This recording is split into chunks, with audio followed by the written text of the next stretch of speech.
Fala aí, meus amiguinhos, tudo na paz, tudo tranquilo? Bom, hoje a aula é sobre movimento circular uniforme. Um tema simples, o movimento é uniforme, mas tem muita aplicação prática e isso é muito cobrado nos vestibulares e no Enem, tá bom? Então vamos lá, bons estudos! Bom, pessoal, como o movimento então é circular e uniforme, a trajetória ela é bem específica, né? Então, o interessante da trajetória circular é que nós podemos localizar um móvel na trajetória de duas maneiras. Pelo comprimento do arco, que eu vou chamar de ΔS, ou pelo ângulo central, que eu vou chamar de Δθ. Então, por exemplo, um móvel que saiu do ponto A, como que eu falo que ele foi até o ponto B? Eu posso mostrar para alguém que ele percorreu, por exemplo, 30 metros. Então, vamos supor que ele percorreu 30 metros, eu meço com uma trena 30 metros e vejo que o cara parou aqui no ponto B. Muito bem, se eu pegar esse 30 metros, esse ΔS, e dividir pelo ΔT, eu estou encontrando, então, a velocidade escalar média. Tranquilo? Essa velocidade vocês já estudaram. Como o movimento é uniforme, a velocidade escalar média coincide com a velocidade escalar instantânea. Massa. Agora, eu também posso localizar o móvel que foi até o ponto B. Em vez de fornecer esse comprimento ΔS, eu posso fornecer o ângulo central. Então, por exemplo, o cara saiu do ponto A e girou um ângulo de 60 graus. Se eu pegar um transferidor e medir o ângulo de 60 graus, eu também localizo o móvel no mesmo local. Tranquilo? Então, existem duas maneiras para eu localizar o móvel no círculo. Ou pelo comprimento do arco externo, que é o ΔS, ou pelo ângulo central. Esse ΔS vocês já estão acostumados. Isso aqui é chamado de deslocamento escalar. E esse Δθ nós vamos chamar então de deslocamento angular. Agora, eu também posso pegar esse Δθ, esse deslocamento angular, e dividir pelo tempo. O Δθ dividido pelo intervalo de tempo me dá também uma razão, a rapidez com que o ângulo muda com o tempo, e isto é chamado de velocidade angular. No caso aqui, velocidade angular média, mas veja, é um movimento uniforme, então coincide com a velocidade angular instantânea. Bom, a velocidade escalar, todos lembram que no sistema internacional, metros por segundo. E a velocidade angular? Você pode calcular usando graus, por exemplo, graus por segundo, graus por minuto. Mas o sistema internacional nós usamos radiando. Então, velocidade angular você mede no SI em radiano por segundo e vocês vão revisar o que seria o radiano. Tranquilo, moçada? Então, olha, duas definições de deslocamento. O deslocamento escalar, o deslocamento angular. De dois deslocamentos, você então define duas velocidades. A velocidade escalar, que refere-se à variação do comprimento da trajetória pelo tempo, enquanto que a velocidade angular é a variação do ângulo pelo tempo. Então, essas são as grandezas que nós vamos trabalhar nesse módulo. Legal? Bom, vamos fazer uma análise do ângulo, né? Você vai fazer aqui uma revisão de matemática. Veja só, o que seria a definição do radiano? Quando você tem a medida desse comprimento, que eu estou chamando de ΔS, exatamente igual ao raio, você tem então a definição de 1 radiano. E esse Δθ, esse ângulo para nós, vai ser exatamente a razão do ΔS pelo raio. Esse Δθ aqui na física nós vamos chamar de deslocamento angular. Então veja, vamos fazer uma conta aqui. Imagina que o raio é 10 metros. Se o ΔS coincidentemente for 10 metros, 1 dividido pelo outro dá 1. 1 o quê? 1 radiano. Então o ângulo medido em radianos é o comprimento do arco dividido pelo próprio raio. Agora, o que vocês lembram da matemática? Da onde que saiu o π? Veja bem, quantas vezes o raio cabe no comprimento do círculo?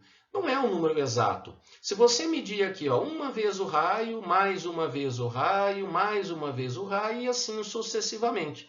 Você vai perceber que o raio cabe no comprimento do círculo 6,28 vezes, mas é um número que não é exato. Então se eu pegar o comprimento do círculo e dividir pelo raio, vai dar um número quebrado 6,28. É daí então que saiu o π. Então veja, o comprimento do círculo é 6,28 vezes maior do que o raio. Mais uma vez, o número aproximado. Então, se eu pegar o comprimento do círculo e dividir pelo diâmetro, que é 2 vezes o raio, vai dar metade de 6,28, ou seja, 3,14, um número também quebrado. Então, daí que surge a letra grega π, né? O número π. Se alguém perguntar para você o que é o π, basta responder isso. Ó. O π é o comprimento do círculo dividido pelo seu diâmetro, tranquilo? Que é 3,14, é uma dízima, né? Um número irracional. Muito bem, então essa relação que nós vamos usar aqui na física é a mesma relação da matemática. Aqui na física a gente usa muito multiplicando cruzado. Ó. O comprimento é o ângulo vezes o raio. Mas sempre que usar essa relação matemática, o ângulo aqui tem que estar, então, definido em radiano. Não aceita graus. Aliás, essa é a definição de radiano. Olha o que vocês aprendem na matemática. Qual é o ângulo de uma volta? Então, é 2π. Por isso que o comprimento de uma volta é 2πr. Tá vendo? 2π vezes o raio. Então, sempre que eu desejo comprimento conhecendo o ângulo, o comprimento do círculo ou do arco é o ângulo vezes o raio. Tranquilo? Os professores de matemática geralmente chamam ΔS de L e Δθ chamam de alfa. É a mesma equação. Tranquilo? Então, ó, o comprimento é o ângulo medido em radianos vezes o raio. Pessoal, consequentemente, vamos fazer uma relação bacana aqui. Ó. Bom, o que nós vimos agora é que o comprimento do arco é o ângulo vezes o raio, ângulo em radianos. Bom, se o móvel sai do ponto A e vai para o ponto B e gasta um certo tempo, eu posso pegar essa expressão matemática e dividir pelo tempo dos dois lados. Mas veja, o que seria ΔS sobre ΔT? O que seria Δθ sobre ΔT? São as velocidades. Aqui nós temos a velocidade escalar e o Δθ sobre ΔT nós temos a velocidade angular. Essa expressão é uma das expressões mais utilizadas no movimento circular uniforme. Ó, tem até professoras do seu primeiro ano, né, que brincam aqui e usam uma frase, né, vi a bunda da Raimunda, né, uma brincadeirinha para você gravar a equação matemática, tá? Mas ó, a velocidade então escalar é a velocidade angular vezes o raio. Não se esqueçam que a velocidade angular você sempre deve manter para usar essa equação em radianos por segundo. Beleza? Bom, conceito de período e frequência é bem intuitivo, né? Vamos lá. Período, representamos pela letra T maiúsculo. É o tempo necessário para o móvel completar uma volta, ou um evento repetitivo qualquer. Como nós estamos estudando o movimento circular uniforme, é apenas o tempo para ele efetuar uma volta. Já a unidade no sistema internacional, como é o tempo, então a unidade é o segundo. Já a frequência é o número de eventos realizados por unidade de tempo. Então, quantas voltas o móvel efetua por segundo, por minuto? Muito bem. E vocês vão ver numa regra de 3 a relação entre período e frequência. Olha que regra simples. O móvel que efetua uma volta. Mas veja, o tempo que ele gasta para efetuar uma volta, a gente chama de período. Representamos pelo T maiúsculo. Já se ele efetua F voltas, uma certa quantidade de voltas, mas em 1 segundo, isso então é a frequência. Veja como é que está organizada a regra de 3. Ó. Então, o que é o período? Revisando, fala aí comigo. É o tempo necessário para efetuar uma volta. O que é a frequência? É o número de voltas efetuadas por unidade de tempo, por segundo. Muito bem. Hora que você multiplica cruzado, o período vezes a frequência é igual a 1. Ou seja, a frequência ou o período, um é o inverso do outro. Período é 1 sobre a frequência é 1 sobre o período. É aqui que a gente visualiza a unidade de frequência. A unidade do período não é o segundo, então a unidade de frequência é 1 sobre segundo. Muitos livros, né, muitos exercícios usam assim, ó, segundos a menos 1. Esse inverso do segundo, nós então chamamos de Hertz, o símbolo Hz, em homenagem a um cientista alemão. O Hertz, na verdade, na prática, significa rotações por segundo, ok? Então, quando eu falo o ventilador gira com a frequência de 40 Hz, o que você vai entender? 40 voltas por segundo. Nós temos uma unidade usual, que é o RPM, que é rotações por minuto. Para passar rotações por minuto para Hertz, basta dividir por 60. Bom, também não precisa ficar decorando. Vamos fazer uma conta rápida aqui, de cabeça. Imagina uma frequência, 120 rotações por minuto. Ora, são 120 rotações em 60 segundos. Ou seja, basta dividir por 60. São 120 rotações em 60 segundos, dariam 2 rotações por segundo, ou seja, 2 Hz. Tranquilo, pessoal? Então, são conceitos muito importantes aqui para o nosso estudo de movimento circular uniforme. Agora, vamos caracterizar o movimento circular uniforme. Vamos lá, quais são as características mais importantes? Primeiro passo, com relação à velocidade, vocês já estudaram a parte vetorial. Então, veja, a velocidade ela é constante em módulo. Tá? Então, o movimento circular uniforme indica que a velocidade é constante em módulo. Mas o vetor velocidade varia em direção, pela trajetória ser circular. Com isso, como que a gente fala sobre a aceleração? Lembra que a aceleração ela tem 2 componentes, uma tangencial e uma centrípeta. A tangencial informa para nós como que está variando o módulo da velocidade pelo tempo, mas a aceleração tangencial só aparece nos movimentos acelerados e retardados. Então, a aceleração tangencial no movimento uniforme é nula.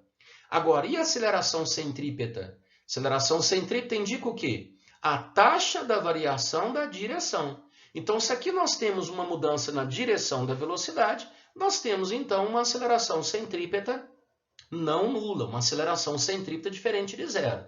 Vamos lembrar, como é que a gente calcula a aceleração centrípeta? Aceleração centrípeta é um vetor perpendicular à velocidade, sempre apontando para o centro do círculo. O módulo da aceleração centrípeta, velocidade ao quadrado sobre o raio. Veja, se o módulo da velocidade é constante e o raio também, a trajetória é circular, então o módulo da aceleração centrípeta é constante. Só que o vetor aceleração centrípeta sempre varia a direção, ele sempre aponta para o centro, então ele é variável em direção e sentido. Veja, ora ele está na horizontal, ora ele está na vertical, ou seja, ele sempre vai acompanhar o centro da trajetória. Então vamos lá, a direção é radial, ou seja, perpendicular ao vetor velocidade, e o sentido sempre apontando para o centro da trajetória. Então toma cuidado, quando fala de movimento circular uniforme, não temos aceleração tangencial, que é a aceleração escalar, mas temos a aceleração centrípeta, que indica a taxa de variação da direção da velocidade. Tranquilo? Bom, agora vamos fazer uma comparação que os livros chamam de forma linear e forma angular. Pessoal, o linear é o escalar, é o que todos estão mais acostumados. É, por exemplo, dizer que a velocidade, ΔS sobre ΔT. Então, o linear tem a ver com comprimento, com escalar, tá? Então, a velocidade escalar, ΔS sobre ΔT, uma equação que vocês já conhecem e, portanto, constante, né? Lembra que eu estou falando do módulo da velocidade constante. Qual seria a forma angular? A forma angular é quando você analisa a variação do ângulo pela variação do tempo, que a gente representa com a letra ômega, né? Que seria a velocidade angular. Então, a velocidade angular também constante. Legal? Então, forma linear, forma angular. Bom, aceleração escalar, zero, né? Que já falei que é a aceleração tangencial. Aqui nós temos uma aceleração angular nula. Temos a centrípeta, mas a aceleração angular só vai aparecer se mudar a velocidade angular. Então, por exemplo, um ventilador, quando acaba de ser ligado, aí nós temos uma aceleração angular, que mede a taxa de variação dessa velocidade angular. Nesse caso, como o movimento é uniforme, aceleração angular nula. Tranquilo? Quando eu abro essa equação, ΔS, S menos S0, ΔT, T menos T0, e a gente ajeita, a gente cai aqui na equação horária. Vocês lembram do sorvete? S é igual a S0 mais VT. Você tem essa forma na forma linear e na forma angular fica muito semelhante. No lugar do S, θ, que significa posição angular. No lugar do S0, θ0, ou seja, ângulo inicial. No lugar da velocidade escalar, velocidade angular, vezes t. Esses θ, né, o θ e o θ0, são as posições angulares do móvel, são as medidas do ângulo. E muitos aqui chamam de fase, tranquilo? Mas é a mesma equação, forma linear e forma angular. E para a gente fechar os gráficos, que são também similares, aqui você vê a variação do comprimento E aqui você vê a variação do ângulo. E como são grandezas aqui, equações, né, do primeiro grau, ambos os gráficos são retas. Tranquila a comparação? Bom, pessoal, uma relação muito importante que vocês vão usar na hora de fazer exercício são fórmulas para calcular tanto a velocidade escalar quanto a velocidade angular. Basta imaginar uma volta completa. Olha como é que você imagina. Se o cara efetuar uma volta num círculo, a distância que ele percorre é 2πr. Então, quando você imagina uma volta, velocidade escalar ΔS sobre ΔT, o ΔS é 2πr e o tempo é o período. Gente, vocês não têm noção, tem exercícios que fornecem o raio, fornece o período e pede para você achar a velocidade escalar. E muitos alunos esquecem da equação matemática, mas isso não é um negócio para decorar, é para imaginar uma volta. Essa equação ΔS sobre ΔT todos sabem. Então pensa, ΔS e ΔT, pensou numa volta? ΔS, 2πr, é o comprimento do círculo. O tempo de uma volta, período, morreu. E o que seria o inverso do período? 1 dividido pelo período é a frequência. Então você pode calcular a velocidade escalar dessa primeira maneira, 2πr sobre o período, ou 2πr vezes a frequência. Tranquilo? O mesmo raciocínio a gente vai fazer para a velocidade angular, que é Δθ sobre ΔT. Pensem numa volta. Só que o Δθ, olha pessoal, é só 2π. Aí já não tem um raio. Qualquer giro que você dê de uma volta, o ângulo vai ser sempre 2π. O comprimento é que depende do raio. Veja, quanto maior o raio, maior o comprimento, maior a distância que você percorre. O ângulo de uma volta, sempre 2π. O tempo, período. Isso é a mesma coisa que 2π vezes a frequência. Tranquilo? Ainda temos a equação lá, a relação entre a velocidade escalar e a velocidade angular. Veja aqui, ó, a velocidade escalar é 2π sobre o período, que é a velocidade angular, vezes o raio. Tá vendo? Então eu conto aqui como 7 relações matemáticas, que é o que geralmente você precisa para resolver as questões de MCU. De boa, pessoal? Vamos fazer um exemplo rápido aqui, muito perguntado com relação ao nosso planeta. Vocês estão vendo aqui, ó, dois pontos A e B. O ponto A imaginando uma cidade na linha do Equador e o ponto B numa cidade no hemisfério sul. Pode ser B de Berlândia aqui, ó. Muito bem. Bom, como é que eu faço a relação matemática entre as velocidades? Primeiro passo. Sobre a velocidade angular, você concorda que todos os dois pontos efetuam uma volta, ou seja, giram 2π e gastam o mesmo tempo, que no caso seria 24 horas. Então, os dois pontos possuem a mesma velocidade angular. Inclusive, olha o cálculo. Se eu quero a velocidade angular de um ponto da Terra, se eu imaginar uma volta, ele vai girar 2π e o tempo de uma volta, que é o período, 24 horas. Olha lá, descobri a velocidade angular dos pontos da Terra, π sobre 12. Tá vendo? Não tem que decorar nada, porque o período você já sabe. Veja que eu achei em radiano por hora. Se você quiser fazer em graus, não tem problema. Ó, a velocidade angular, 360 graus é o ângulo que você girou em 24 horas. Vai dar uma razão de 15 graus por hora. Assim dizem os professores de geografia, né? Usa mais em graus. Ó. E aí, 15 graus por hora, o que você lembra?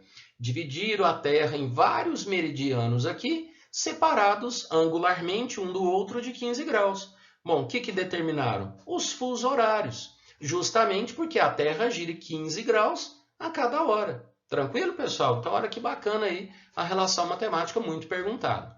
Já a velocidade escalar não depende da distância. Quando a gente olha esses dois pontos, em uma volta, qual que anda maior distância ao redor do eixo da Terra? É o ponto de maior raio. Então, é o ponto A. Então, o tempo é o mesmo, 24 horas. Mas se o ponto A percorre uma distância maior, a velocidade escalar é maior. Vamos calcular o valor do ponto A? Ó, ΔS sobre ΔT. O ΔS é 2πr, beleza? Dividido pelo período, dividido pelo tempo para dar uma volta. Só de curiosidade, eu aproximei os valores. Ó, 2, aproximadamente π igual a 3, e o raio da Terra, aproximadamente 6.400 quilômetros. Como o tempo é 24 horas, olha que resultado doido. A velocidade de um ponto aqui da Terra no Equador dá 1.600 km por hora. Quer dizer que se você estiver sentado numa cadeira exatamente na linha do Equador, você está girando ao redor do centro do nosso planeta, ao redor do eixo, com uma velocidade de 1.600 km/h. E a gente nem percebe. Muito interessante, né? Lembrando que o hemisfério sul, uma cidade aqui, ó, B de Berlândia, Brasília, as outras cidades, possuem velocidades escalares menores, porque o raio aqui é menor. Tranquilo? Nós giramos aqui em torno do eixo com uma distância menor. Beleza. E agora, para a gente fechar, uma das práticas mais cobradas do movimento circular, que seria a transmissão de um movimento circular de uma engrenagem para outra. Então, nós vamos acompanhar basicamente 3 desenhos. Primeira figura, por correia ou por contato físico. No caso do contato físico, é muito utilizado as engrenagens, né, com dentes. Mas vamos lá. O que você consegue entender desse primeiro desenho? As duas engrenagens giram no mesmo sentido e no segundo desenho elas giram em sentidos opostos. Mas a resolução matemática é uma só. Se eu pegar um ponto aqui da correia e verificar que a velocidade desse ponto é 1 metro por segundo, todos os pontos da engrenagem, todos os pontos da correia vão ter que ter essa mesma velocidade, de 1 metro por segundo, porque é uma correia só. Então, se eu pego os pontos externos da engrenagem A e os pontos externos da engrenagem B, vão ter que ter a mesma velocidade da corrente. Então, nós podemos dizer que VA é igual a VB. Ó, não se esqueçam, essas velocidades são as velocidades escalares dos pontos externos, que corresponde à própria velocidade da correia. Tranquilo? Agora, é lógico, né? Como a bolinha B aqui é menor, para acompanhar o movimento da corrente, o que ela tem que fazer? Ela tem que dar mais voltas, tranquilo? Então, similar a essa figura. Se esse dentinho aqui tem uma velocidade de 1 metro por segundo, um outro dentinho aqui também tem que ter essa mesma velocidade de 1 metro por segundo. Só que como ela é menor, para acompanhar a engrenagem maior, ela vai ter que dar mais voltas, tranquilo? E como que a gente relaciona o raio ou o número de dentes com o número de voltas? Muito tranquilo.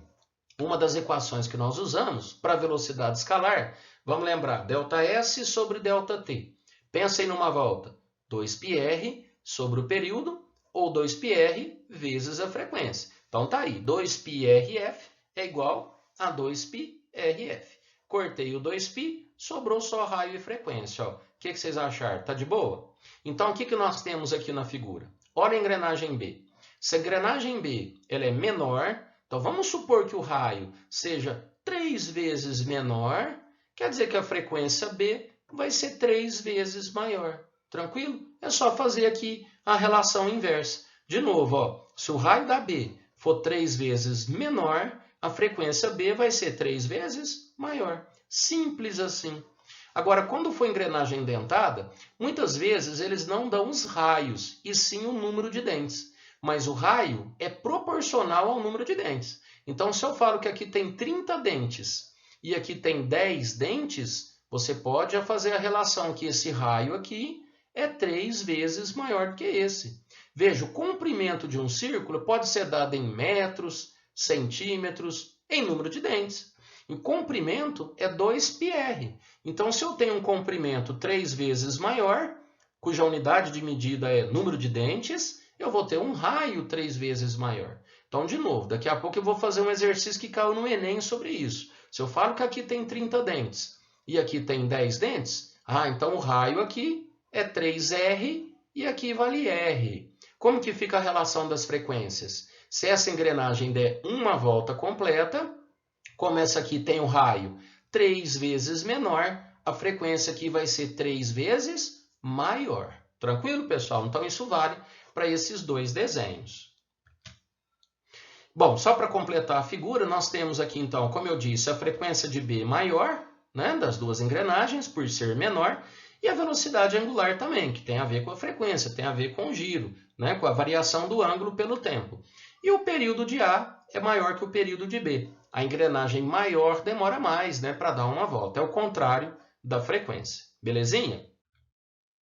Bom, agora sim, vamos ver então como que fica o outro acoplamento, acoplamento pelo mesmo eixo. Esse aqui é mais fácil de ver, ó. Você está vendo aqui as duas imagens, tem um eixo padrão e esse eixo acionado por um motor vai girar e essas engrenagens estão presas ao eixo. Então, se o eixo resolver efetuar 2 voltas em 1 segundo, a engrenagem A vai acompanhar o eixo, está presa ao eixo, e a B também, não interessando os seus tamanhos. Então, se o eixo tem uma frequência de 2 Hz, a engrenagem B e a engrenagem A também vão ter essa mesma frequência.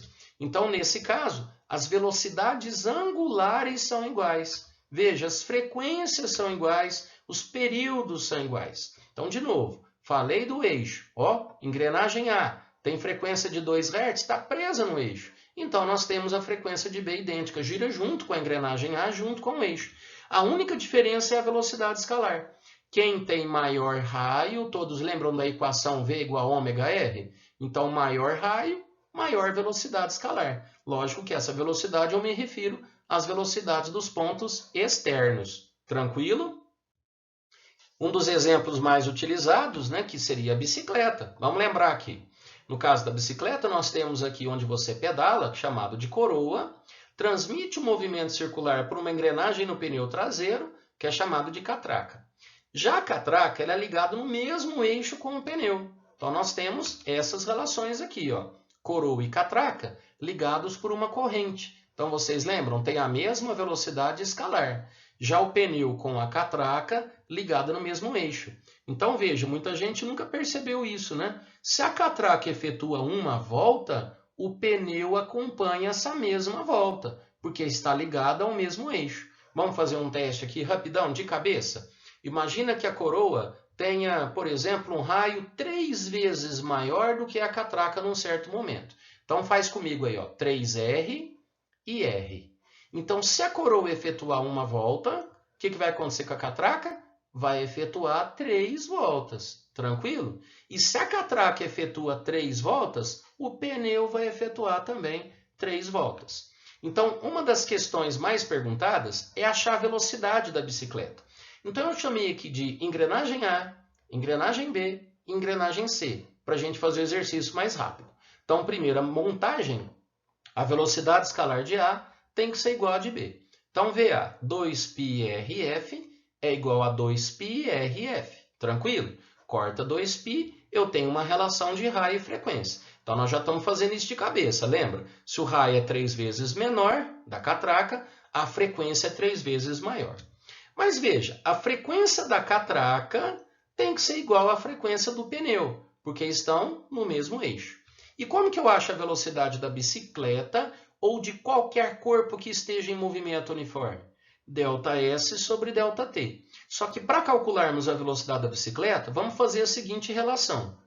Qual distância que a bicicleta anda para frente se o pneu der uma volta? Pensa aí comigo. Claro, sem deslizamento. Se o pneu dá uma volta inteira sem deslizamento, a bicicleta anda para frente 2πr. E o tempo é o mesmo para o pneu dar uma volta, que é o período. O contrário do período, 2πr vezes a frequência. Veja que aqui é o raio do pneu e aqui é a frequência do pneu. Tranquilo? Então, nós finalizamos dessa forma. Para você achar a velocidade da bicicleta, 2π vezes o raio do pneu vezes a frequência de giro dele. É assim que os velocímetros funcionam. Tá vendo? Legal, pessoal? De boa? E agora, então, vamos finalizar a aula fazendo um exercício que caiu no Enem. E reparem a figura, esse tipo de exercício cai bastante, por ser muito prático. Vamos lá. A invenção e o acoplamento entre engrenagens revolucionaram a ciência na época e propiciaram a invenção de várias tecnologias, como os relógios. Ao construir um pequeno cronômetro, um relojoeiro usa o sistema de engrenagens mostrado. De acordo com a figura, o motor é ligado ao eixo e movimenta as engrenagens fazendo o ponteiro girar. A frequência do motor é de 18 RPM e o número de dentes das engrenagens está apresentado no quadro. Qual é a frequência de giro do ponteiro? Pessoal, dá uma olhada aqui na figura. O motor está ligado à engrenagem A e a engrenagem A tem 24 dentes. E a engrenagem A é ligada à engrenagem B por dentes. Está vendo? Aquele primeiro desenho que eu fiz com correia e com dentes. Então, o que acontece aqui? Vamos lá. Está vendo que 72 é 3 vezes maior do que 24. Então, eu sei que o raio da engrenagem B é 3 vezes maior do que o raio da engrenagem A. Então, qual que é a relação? Se a engrenagem B der uma volta, o que vai acontecer com a engrenagem A? Ela vai ter que dar 3 voltas para acompanhar. De boa? Então, foi dado no exercício que a frequência da engrenagem A, que é do motor, 18 RPM. Então, vamos fazer aqui de cabeça. Vamos lá. Engrenagem B. Se o raio dela é 3 vezes maior, a frequência dela é 3 vezes menor, inversamente proporcional. Então, 18 divide por 3, 6 RPM. Já achei a frequência da engrenagem B. Agora, a engrenagem B e a C, elas estão no mesmo eixo. Veja bem, ó. Se elas estão no mesmo eixo, o que acontece? A frequência é mantida. Elas giram juntas, ó, mesmo eixo. Então, a frequência continua 6 RPM. Já da engrenagem C para a engrenagem D de dado, volta o contato físico. Ó. Quando tem o contato físico ou com corrente, a velocidade escalar que é a mesma. E aí o que vai acontecer? Essa grandona der uma volta, a pequena vai dar várias voltas. Vamos ver a relação aqui, ó. C para D. A engrenagem D tem 108 dentes e a C tem 36. Veja, 108 é 3 vezes maior que 36, mais uma vez. Então, se o raio da engrenagem D é 3 vezes maior do que a C, isso quer dizer que a frequência dela vai ser 3 vezes menor de novo.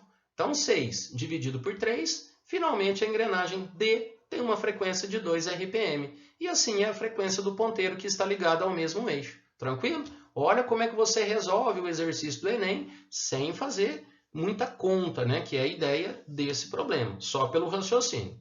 Tá joia? Pessoal, é isso aí. Então, eu resumi para vocês todo o movimento circular uniforme, todas as características e, principalmente, o que é mais cobrado, né? Que seriam essas engrenagens aí. Então, façam um treinamento, resolvam os exercícios e estou à disposição de vocês. Tá joia? Bons estudos e boa semana para todo mundo.